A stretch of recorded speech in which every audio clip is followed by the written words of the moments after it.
Of Talimena State Park, getting ready to hike the Ouachita National Recreation Trail in Oklahoma, or starting in Oklahoma. I'm excited. Here we go. What you'll want to do is just park over here to my right, but you want to go to this state park office, because if you're going to park in the state park, it's $5 a day, so $5 for every 24-hour period. I'm going to be here Saturday, Sunday. They just charged me $5, and they asked me if I had maps, if I needed anything else, told me where to park, and there you go. From the park office to the parking area for the trail. I mean, that's where I'm parked. In normal times, you would just put your money in that envelope, $5 a day, put your car information in there and be done. But because of coronavirus, they want you to pay by credit card only right now. Blue blazes tell you you're on the trail. I'm at mile number 0, and this also tells me I'm on the Ouachita Trail as soon as I start going down that way. Quick back azimuth to the highway. So if I find myself way off track and I just have to call it quits and hightail it back to the highway, I know to go in this direction and I should be good at some point. But there we go.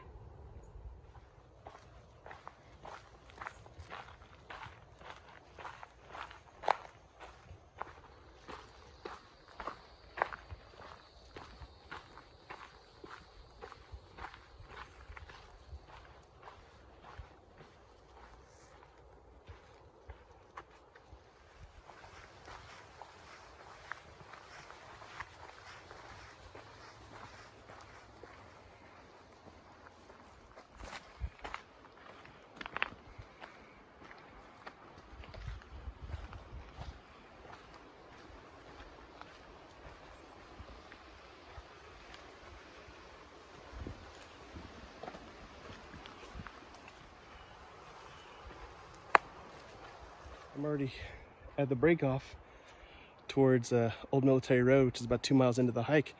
Making really good time. It's been about 35 minutes. I didn't realize I was trucking it, but just so you know, the blue blazes are what you want to follow. That's the blue stripe that is painted on the trees.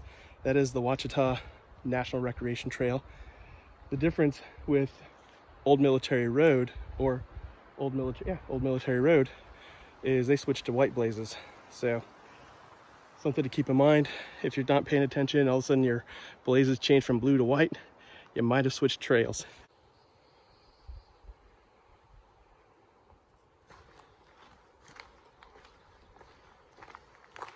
What in blue blazes? Sorry, had to get that in there. A crossroad here with the CNT, which I'm thinking is Choctaw Nation Trail. I totally made that up. I'll have to check a map after this. But that one switches over to yellow. I'm sticking with blue, and there we go.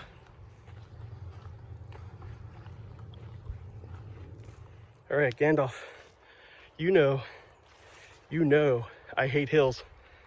So imagine how I feel right now going up a mountain. I just hope the trip back is all downhill, or I'm gonna be mad at myself. A lot of uphill so far. That's why I was complaining to my friend Gandalf just a moment ago. He's the one who gave me the nickname Kung Fu Panda, partly because when he met me, I was about, I was about 40 pounds heavier, 35 to 40 pounds heavier. So real pudgy, real short guy. And I was leaping across some rocks on a creek crossing at Lost Maple State Natural Area. He didn't know about my disdain for hills at the time, but he laughed on day 2 or 3, said I reminded him of Kung Fu Panda. And I was like, Poe? Like the cartoon? He said, yeah. So anyway, the whole group, Stoic, Gandalf, and Frodo, all loved that name. It's stuck ever since. They've gotten other people to call me it. And, you know, I finally have a trail name. So there we go. Kung Fu Panda. Didn't keep the weight though. I started losing that right away.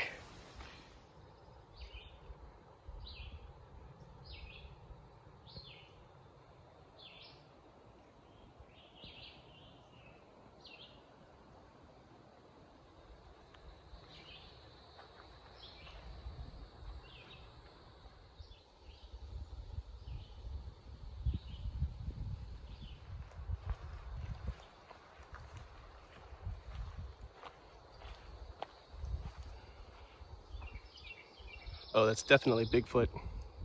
I'm just kidding.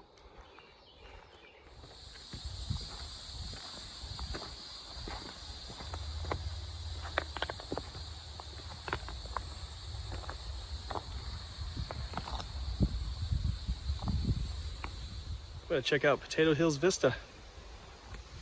About that way. Dilemma regarding water. So far, all the sources I intended to spot on the way, I'm just under 3 miles. Actually, I'm 2.4 miles on the trail. I've hiked just under 3. I'm near Potato Hills Vista, and so far every what do you call that, water source that was on the map, the USGS map that I had, is bone dry. Now I probably could hike further downhill or down creek or up creek to see, but it looks like a lot of rainy season runoff as opposed to spring fed. There's a campsite right there. Behind me is the scenic drive, not very far, a few hundred yards. So that was a group of, it was a motorcycle club that happened to be riding by. Saw them at Potato Hills Vista.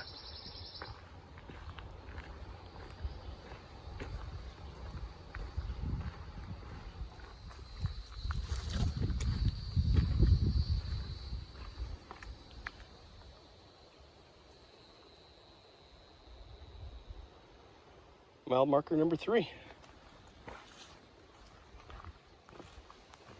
Still no water. Uh-oh. I might have found some hope here for water. I'm in a seasonal creek right now, and in front of me, and I'll show you in just a moment, is a little bit of seepage from the rock. So I'm gonna go up creek a little bit. I'm gonna go down creek after that. I'm gonna drop my pack and just take with me my water gear.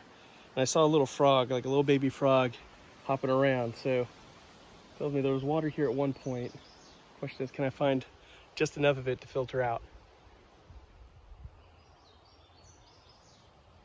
Oh yes. A little more stagnant than I'd like to see it. I'll check a little bit further up, but there's some salvation right there I can push on. Stumble on this nice campsite. Got a couple of trees over here I could hang from with my hammock. Might stop here for lunch, think about what I want to do, because it turns out I've got a bit of a equipment malfunction. So my brand new Sawyer Squeeze does not fit on the water bottle that I use to get my unfiltered water. And I was curious why that was the case, because I tested out the Sawyer Squeeze at home. Well, I tested it out on the bottle that came with the Sawyer Squeeze, not on the equipment I was actually going to bring. So, bonehead move on my part. Normally don't make that kind of mistake, but I did. So, I'm gonna think about it while I have some lunch. Best case scenario, during lunch, I figure out my equipment, get it to work, and I can filter out that water I found just a moment ago. I know at least I can set up my stove, get some of the deadfall that's here, boil the water at least, let it cool down, and that'll give me some drinking water, so I'm not tapping into that last half liter I've got. So then I got a serious, stupid question to ask myself is, do I just camp out here for the night and then hike the 3.5, 4 miles back in the morning? Which is what I want to do. Or do I call it, hike back in, go into town real quick, get some extra water from a store or from the park ranger station, and then just hike a little bit into the forest, set up a camp, because there was a camp I did find at the early part of the hike. I fixed my filter. I'm gonna have water, I'm gonna have lunch, I'm gonna push on after I've restocked on water. I won't go too much further. I heard the Scenic Overlook is really nice, worth looking at. The only other hiker that's been on the trail with me is already going back the other way. He was in for a day hike. He's gonna get about 11 miles in when he's done. Other fun fact, I saw a tick on one of my pieces of equipment, so I thought I'd check myself real quick. Turns out I had one on my ankle, and I got another one trying to sneak up on me. So something to keep in mind when I'm out here is ticks are real. They are on the ground. I am doing something goofy right now with my pant legs until I treat them with some DEET. Yeah, tucked them in my socks. So, but before I push on, I'm gonna spray them. I'll probably leave them tucked in just for that safety. Normally I treat my clothing with permethrin before I hit the trail, but it's been a couple of years since I've done that, so that's kind of biting me in the rear end. But anyway, gonna eat some food, gonna drink some water, gonna refill my water, filter it in the process, and I'm on the road again. I'm excited. Well, I flung you away after I got you off of me.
Tell you, finding that puddle of water, I never thought I'd be happy to drink from a puddle of water before. There was that time. That was the difference between me pushing on for another couple of miles before I set up camp. Of course, I'm gonna probably not go a whole lot further unless I find another water source a couple miles up at the 5 mile mark. Then I might push on a little bit more. So it's all about, I don't know if it's all about this, but for me, it's all about knowing where the water is. Because if I can find water, awesome. If not, can't go as far as I'd like. So if it weren't for that puddle, I was pretty much gonna have lunch over here at this site, that campsite I found, and then just hike home with, or back to my car. From there, I'd have to decide if I go to town, buy some water, and come back out here and try to set up camp in the forest before dark. Most likely the thing I was gonna do, because I wasn't gonna go home empty-handed. But the other thing is I'm realizing I might have lost the trail. Anyway, in a moment I'll get my bearings. I'll stop walking. There's one blue blaze right there. Oh, I found the other blue blaze. This is too easy. Nice, as long as they painted these trees, I'm good. Anyway, what was I saying? Yeah, most likely I was just gonna go into town, buy some water, come back, hike maybe a mile, half a mile back into the forest, set up camp, sleep outdoors.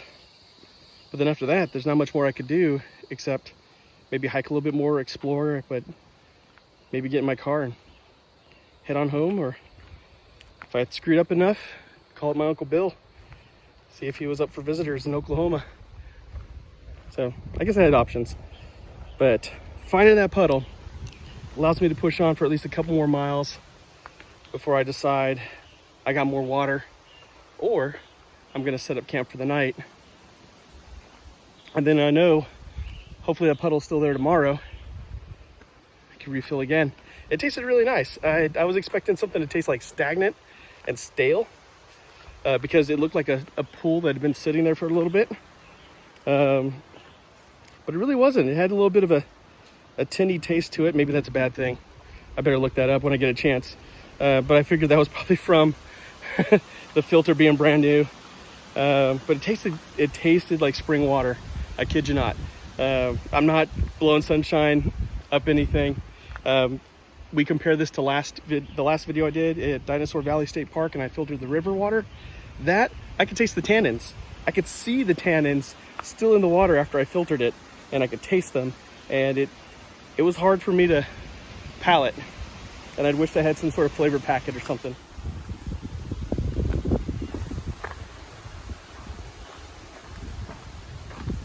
But still better than what I had last week at Dinosaur Valley from the Paluxy River. It's about 2 o'clock in the afternoon. I think I'm almost close to the Scenic Overlook, and somewhere around there is probably where I'm going to call it a day. Set up camp, relax for the rest of the day, have dinner, and read a book, an e-book. Got it on my phone. And if I've got a signal, maybe I'll text home, let them know I'm still alive. Good news is, I'm coming up on the panoramic site.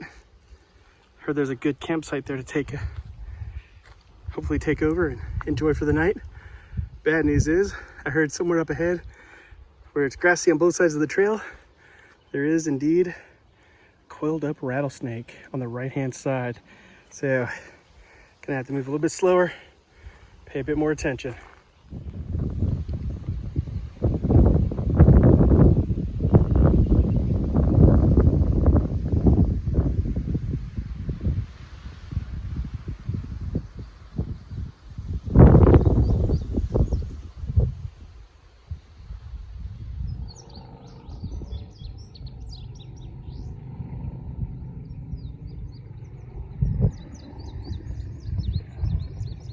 Cheating a little bit.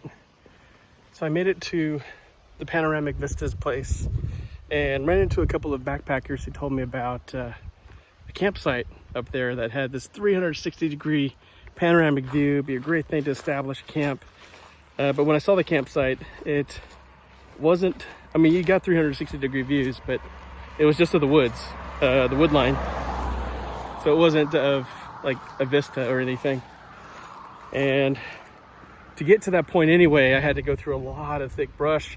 The trail was a little bit overgrown, and I was just thinking about what it would take to sledge through that in the morning to get back to my car, get back to Dallas at a decent hour. So I'm cheating a little bit, as you can hear with the cars and the motorcycle passing. I'm on the hardball, so I'm actually on the Talimena Scenic Drive. So I saw that the Potato Hills Vista was just a couple miles away, actually 2.5 miles, 2 by road, and I could definitely walk a lot faster on road than I could in that trail, on the rocky trail. And so I just said, hey, hike your own hike, do it. Who's gonna stop you? Nobody. Judge me if you want, but that's what's happening. I'm being honest here. But when I was up here earlier, I saw a spot I wanted to camp at anyway. So it was on my mind if I had to either stay where I was or backtrack. It is where I wanted to camp. So now I got that chance.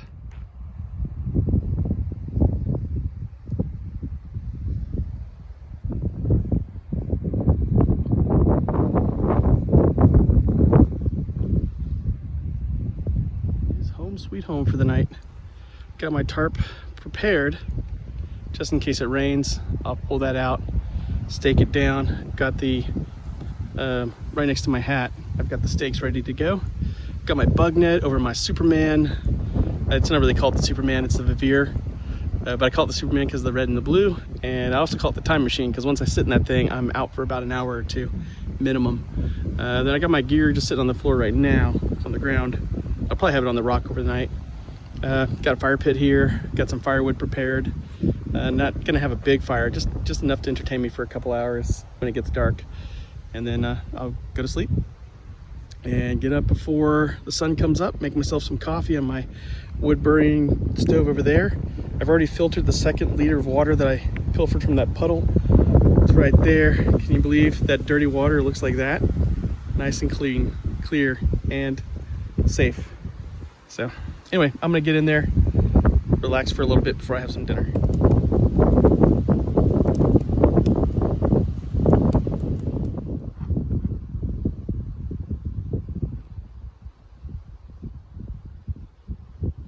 It's so little.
It's time to head home, but I don't want to leave this site just yet.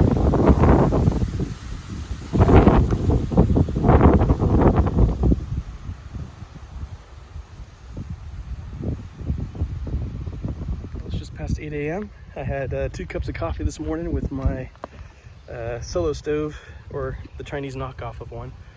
Packed up my campsite, almost left the guy line for my tarp on the site, but hey, good thing I always do one more walk through, pick up trash, even the trash that was there before I got there, because I want to leave it better than I found it.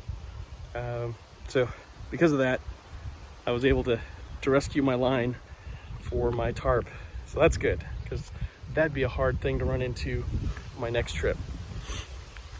So I'm going to hike the 2.5 miles or 2.4 miles back to Talimena State Park and hit the road back to Dallas, because I've got laundry to do before work tomorrow, and I got to do some meal prep for the week. I've been working on a low-calorie, clean diet with some friends of mine, so there's that. Some lessons learned on this trip. When a guy from your Facebook group, backpacking and hiking in Texas, tells you he's hiked this area before, bring water, cache water, it's a good idea to listen to that guy. So I thought I could read a map really well, And I did, except I missed the part where the creeks I was counting on were seasonal, dependent on rain. And I think I'm at the tail end of that rain season, maybe the beginning of that dry season. So a lot of the creek beds were bone dry. So I think going forward, it doesn't hurt to have that 2nd or 3rd liter to get started in collapsible water bags. And I have 3 of them, so I don't know why I didn't bring an extra. So that's one lesson there, just to bring extra water up front and then start gauging and refilling as you come across water sources. That's the biggest thing, really knowing the water sources. Next time I come back, I might just pick a section that has more water. So I saw somebody else had been on this in this forest the week before me, and she and her family were in an area that had a creek running through it, and so they had a ready water source along their trail the whole time. So I might do that. It was only another 30 miles down the road. I think those extra 30 miles were well worth it as far as having water and be able to hike further and carry light weight. So there we go. I really did luck out finding that puddle, that rain puddle yesterday. I do not recommend you do that. That was me realizing I made a mistake and also being smart while also trying to salvage the hike. And so it was a blend of smarts and stupid at the same time, because I did not have to push on. That's the thing. And I really should have considered going back. And in the end, I just happened to luck out. If I did not find that puddle, I really would have turned back, and it would have just been a little short jaunt. And this still was a short jaunt into the woods. It would have been a shorter jaunt into the woods as opposed to what I did do. So I do want you to keep that in mind. Don't think because you saw this video, you can just run out and haphazardly try to find water on your own. That was a moment of desperation, and I just happened to luck out and find that water. So keep that in mind as well. Well, I'm gonna enjoy this hike. It was mostly uphill for these 2.4 miles yesterday, so I'm really counting on it being downhill on the way back. And boy, it better be, because my legs are tired. This mountain has kicked my butt, and in a very good way. I'm having a great time out here.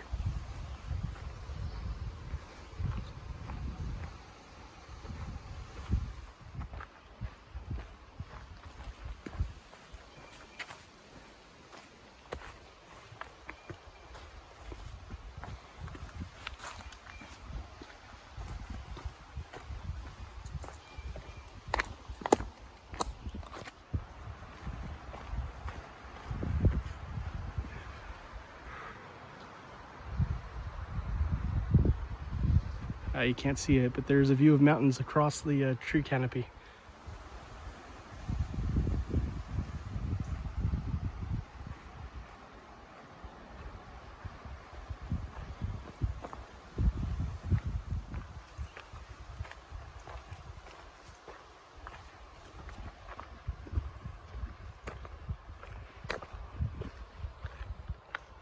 White-tailed deer just took off that way. Didn't realize it was there until it took off. These things are so nice. So if I remain quiet, maybe I'll catch it on video when I go around the bend over here. Man, that's why I like to hike early in the morning. The deer are out foraging for food. Other animals too, but I'm just wondering if there was any wildlife out here other than bugs. Now I know.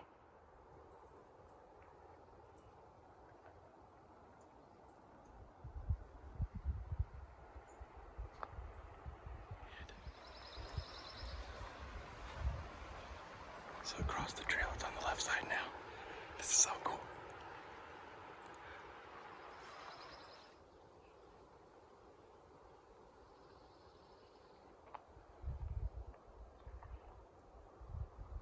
Here's this creek. It looks like it's spring fed. It's got a little bit of a flow to it. Goes on down that way. which is good.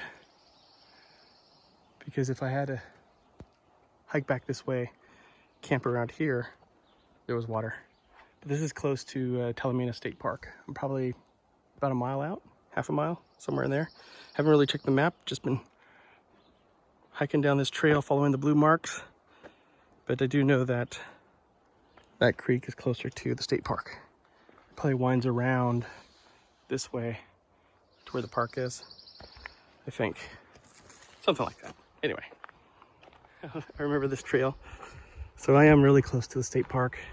Probably almost done with this hike. And I'm pretty much on the home stretch now.